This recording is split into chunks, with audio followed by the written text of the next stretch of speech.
अब जो अपना नेक्स्ट है that is the how we can show that there is a charge in any body या there is a charge on any body.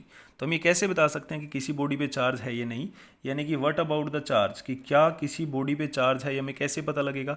वैसे मैंने आपको कुछ जनरल से मेथड भी बताए थे कि हम टीवी स्क्रीन के पास जब हैंड्स को लेके जाते हैं then they get attract and something and we have another, जैसे हम किसी स्केल को रब करते हैं हेड के साथ then it attract some dust particle and so on. ये बातें हमारे बीच पहले हो चुकी हैं। अब हम देखते हैं कोई स्टैंडर्ड सा तरीका, दैट वाज द जुगाड़, वो सारे के सारे जुगाड़ थे, लेकिन अब हमें क्या चाहिए, यहाँ पर एक स्टैंडर्ड सा वे चाहिए जिससे हम फिजिकली बता सके कि हाँ भाई मैंने चार्ज को देखा है। तो वो जो वे होगा वो एक मशीन होगी जो क्या करेगी, चार्ज को डिटेक्ट करेगी। एक्चुअल में चार्ज को डिटेक्ट करने का मतलब यहाँ पर इलेक्ट्रॉन को डिटेक्ट करने का है कि इलेक्ट्रॉन लूज हो रहे हैं, गेन हो रहे हैं एंड सो ऑन। तो इसके लिए एक सिंपल सा इंस्ट्रूमेंट बनाया गया जिसका नाम था इलेक्ट्रोस्कोप। नाम कुछ जाना पहचाना लग रहा होगा आपको, क्योंकि आपने सुना है माइक्रोस्कोप, टेलीस्कोप, लेकिन इसका नाम क्या है, इलेक्ट्रोस्कोप। एक पेरिस्कोप भी सुना होगा आपने। इलेक्ट्रोस्कोप जो है एक ऐसा डिवाइस है जो किससे बनाया जाता है, जो बनाया जाता है ग्लास की बोतल से, राइट। आपको एक वाइड नेक जो है वो बोतल लेनी है, मैं यहाँ पर डिजाइन करके दिखा देता हूँ, ड्राइंग थोड़ी पुअर है भाई, राइट। ये आपने एक बड़ा सा कैन ले लिया, that is the transparent formed by the glass, remember it should be a insulator. So अब आपको करना क्या है, इस कैन के अंदर जो है, जो इसका लिड होगा, राइट, जो इसके ऊपर आप लगाने वाले हो जिसको आप ढक्कन कहते हो, राइट, इस लिड के अंदर एक होल करना है और होल के बाद आपके पास क्या होगी, ये एक वायर होगी, right, that is the wire and that wire made by the copper. आप इसको और अच्छा बनाना चाहते हो तो देखो वो तो हैसियत का हिसाब है, हम तो कॉपर ही लगाएंगे भाई। कई लोग हमसे थोड़े ज़्यादा अच्छे हैं तो वो सिल्वर लगा सकते हैं, राइट, और कोई इससे भी ज़्यादा है तो एयू लगा सकते हैं, एजी एयू। ये कॉम्बिनेशन आपने सुना होगा मियाँ बीवी में, एजी सुनते हो, हाँ जी सुन रहा हूँ मैं, एयू। एयू का मतलब यहाँ पर ये नहीं है, एयू का मतलब है गोल्ड, यानी कि आप कॉपर तो ले ही सकते हो, इसके साथ आप सिल्वर भी ले सकते हो, गोल्ड भी ले सकते हो, और अगर जो कोई ठीक ठीक सा है वो एल्यूमिनियम भी ले सकता है, राइट, कबाड़ी पे बहुत मिलता है। सो अब हमें करना क्या है, इसके साथ एक ये जो आपने वायर ली है, ये वायर इस हिसाब से लेनी है कि हम इसको इस लिड से पार करके यहाँ पर नीचे एक हुक बना सकें, that is the hook. Hook आसानी से बन जाती है because all are the hookup wire. Do you know what is the difference between the hookup wire and the normal wire? Hookup wire are those which easily form the hook, और इसमें single wire होती है जो easily hook बना दे। जैसे आपकी घर की पावर वाली वायर जो होती है, पावर लाइन जो 220 की खंबे से आती है ब्लैक कलर के अंदर, उसके अंदर सिंगल वायर होती है, वो हुकअप वायर ही हो सकती है, राइट। कभी फिजिक्स लैब में विजिट करेंगे तो मैं आपको दिखाऊंगा कि हुकअप वायर क्या है, राइट। अब क्या किया गया, जब हमने इस ढक्कन में इसको लगाया था तो उसके बाद हमने कुछ तार यहाँ पर लॉन्ग छोड़ दी थी, ऐसे सीधी छोड़ दी थी, राइट। अब हमने उसको क्या किया, उस वायर को हमने एक मेटालिक डिस्क में कन्वर्ट कर दिया, because that is the same wire. हमने वायर की लेंथ पहले ही ज़्यादा रखी थी ताकि हम ऐसा कुछ बना सकें, और ये जो है आपकी टर्म, ये है मेटालिक डिस्क, राइट। अब इस मेटालिक डिस्क का फंक्शन भी मैं आपको बताऊंगा। इसके अलावा फिर हमने क्या किया, यहाँ पर ये कोर किया, लिड लगा दिया भाई जहाँ पर, ताकि वायर जो है आपकी वो हिले ना। लेकिन इस पूरे काम को करने से पहले ध्यान रहे, जब आप इस लिड को इस बोतल पे लगा रहे होंगे तो यहाँ पर आपको दो जो हैं वो लीफ लगाने हैं, और ये लीफ कहलाते हैं गोल्ड लीफ। वाओ, अब आया अच्छा सा वर्ड एक, क्या नाम होगा इनका, गोल्ड, इनका नाम गोल्ड लीफ, राइट। ये गोल्ड से बने हुए लीफ हैं। इसके अलावा बोतल का नाम क्या है, ये है बोतल, बोतल का नाम तो बोतल ही होगा, राइट। और क्या कह सकते हैं भाई हम इसके अंदर, ये मेटालिक आपकी वायर हो जाएगी, राइट। और कुछ बचा है यहाँ पर, इसका बेस हो जाएगा and so on. So this is the instrument which consist of the long copper wire as well as some gold leaf and there are some metallic disc and something and there is a cork also, right। इसमें खोक भी है, अचानक से अंग्रेज आ गया मेरे अंदर। सो ये सारी बातें आपको पता लग गई होंगी। सो यहाँ पर जो इंस्ट्रूमेंट बना वो इलेक्ट्रोस्कोप नहीं रहा, अब वो इंस्ट्रूमेंट जो है वो बन गया gold leaf electroscope.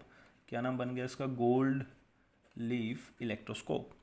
It's that instrument which helps to measure the amount of electron or help to measure the electron presence in any object.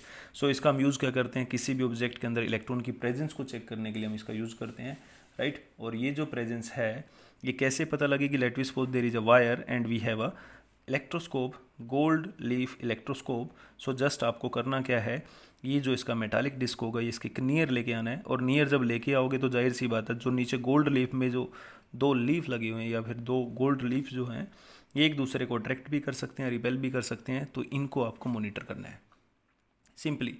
If they never change their position, that means there is a no charge. I mean to say there is a zero charge. But whenever they get deflect, so it's clear there is a charge, either positive, either negative. अब इसका कैसे पता लगेगा कि positive है कि negative है? I think ये थोड़ा सा काम आपका है, आपको खुद भी इसको करना पड़ेगा. आपका ये होमवर्क हो गया. एक इससे पहले दिया था मैंने. आई मीन टू से हाउ इट्स वर्क, ये कैसे काम करता है ये आपको खुद पढ़ना है. एनसीईआरटी की बुक उठाओ या कोई और हेल्पिंग बुक हो तो देखो ये कैसे काम करता है कि जब अट्रैक्ट होंगे तब कोई इस पर चार्ज है, रिपेल होंगे तब कोई चार्ज है, और जब कुछ भी ना करे तो क्या कोई चार्ज है. तो ये सारी बातें आपको खुद डिस्कस करनी है. राइट, अब आगे बढ़ते हैं.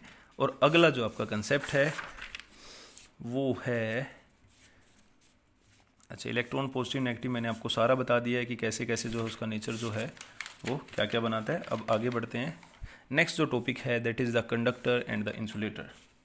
देखो ये तो आप छोटी क्लासेस से ही पढ़ते आ रहे हो, लेकिन यहाँ पर जो कंडक्टर इंसुलेटर है थोड़ा सा उनका लेवल जो है वो पहले से अच्छा है. राइट, कुछ कुछ बता देता हूँ, बाकी स्टडी करना आपको योर सेल्फ. सो टॉपिक का नाम है कंडक्टर एंड इंसुलेटर. राइट, जो कंडक्टर्स होते हैं और जो इंसुलेटर होते हैं उनके अंदर माइनर सा डिफरेंस होता है, और वो भी आपको पता है कि क्या होता है वो डिफरेंस. कंडक्टर वो होते हैं जो किसी भी ऑब्जेक्ट के अंदर या फिर किसी भी ऑब्जेक्ट या कोई भी ऑब्जेक्ट जो अपने अंदर से इलेक्ट्रॉन को ईजिली पास होने दे उनको हम कंडक्टर कहते हैं. और इंसुलेटर जो ईजिली पास ना होने दे उनको हम इंसुलेटर कहते हैं. यानी कि अगर मैं आपको टेक्निकल भाषा में बताऊं, दो substances which easily allow large scale flow of electric charge through them are called conductor. और इंसुलेटर क्या होंगे? दो substance which do not allow the flow of electric charge through them are called insulator. अब example बहुत सारे हो सकते हैं. कंडक्टर के एग्जाम्पल हम ले सकते हैं सिल्वर से लेकर के गोल्ड तक. राइट, यहाँ पर तो मुझे लगता है कुछ बोलने की जरूरत ही नहीं है. अब आप कहोगे क्या आयरन कंडक्टर होता है? बिल्कुल होता है भाई. एल्यूमिनियम होता है, कॉपर होता है, मर्क्यूरी होता है एंड सो ऑन. इसके अलावा जो इंसुलेटर हैं वो भी बहुत सारे हैं. जैसे एग्जाम्पल के तौर पे मैं यहाँ पर ग्लास ले लेता हूँ. Glass is a insulator. Right, इसके अलावा मैं यहाँ पर रबर ले लेता हूँ. रबर भी एक अच्छा इंसुलेटर है. राइट, इसके अलावा और प्लास्टिक ले सकता हूँ मैं. राइट, और भी बहुत सारे जो हैं वो इंसुलेटर हमारे आसपास पाए जाते हैं. अब इन कंडक्टर इंसुलेटर के बारे में हमने जान तो लिया. अब देखते हैं कि क्या इनके अंदर से भी इलेक्ट्रॉन जो है वो ट्रांसफ़र हो सकते हैं. जी हाँ, बिल्कुल हो सकते हैं. यानी कि जो इलेक्ट्रॉन है वो ज़रूरी नहीं है कि सिर्फ कंडक्टर से ही पास होंगे. नहीं, वो इंसुलेटर से भी हो सकते हैं. और इंसुलेटर ऐसे मटेरियल होते हैं जो खुद अपने अंदर से इलेक्ट्रॉन को जाने देते हैं, जिसके कारण एक नया मटेरियल बनता है जिसका नाम होता है डाइलेक्ट्रिक्स. उनको हम आगे डिस्कस करेंगे. सो टॉपिक का नाम है methods of charging. So guys, methods of charging जो है वो हमें पढ़ना है. बहुत अच्छा टॉपिक है. राइट, और यहाँ से वेरी वेरी इंपॉर्टेंट मैं लिख रहा हूँ, 1 नंबर में या 2 नंबर में क्वेश्चन आ जाता है कि चार्जिंग के मेथड कितने हैं. जो चार्जिंग के मेथड हैं वो बेसिकली 3 हैं. राइट, कितने मेथड हैं? 3. इनको हम कई बार कह देते हैं इलेक्ट्रिफिकेशन बाय कंडक्शन या इलेक्ट्रिफिकेशन बाय फ्रिक्शन या इलेक्ट्रिफिकेशन बाय इंडक्शन. तो इसका एक और नाम होता है इलेक्ट्रिफिकेशन. इलेक्ट्रिफिकेशन का मतलब क्या हुआ? इलेक्ट्रॉन का ट्रांसफ़र करना. तो इलेक्ट्रिफिकेशन जो है वो 3 तरीके की होती है. बाय, सबसे पहला इलेक्ट्रिफिकेशन बाय कंडक्शन. देखो सिंपल है. कंडक्शन का मतलब क्या हुआ? कंडक्टर, यानी कि जब करंट जो है किसी भी ऑब्जेक्ट से इजीली पास आउट हो जाए, राइट, उसको हम कहते हैं कंडक्शन. इसमें कभी भी ऐसा नहीं होता कि बीच में कोई करंट रुकेगा. यानी कि अगर हम कोई चार्जर भी लगाते हैं किसी सॉकेट में, तो उस चार्जर ने क्या किया? करंट लिया, और जैसे आपने उसको उठाया करंट नहीं गया. इसका मतलब क्या हुआ? ये है कंडक्शन का मेथड.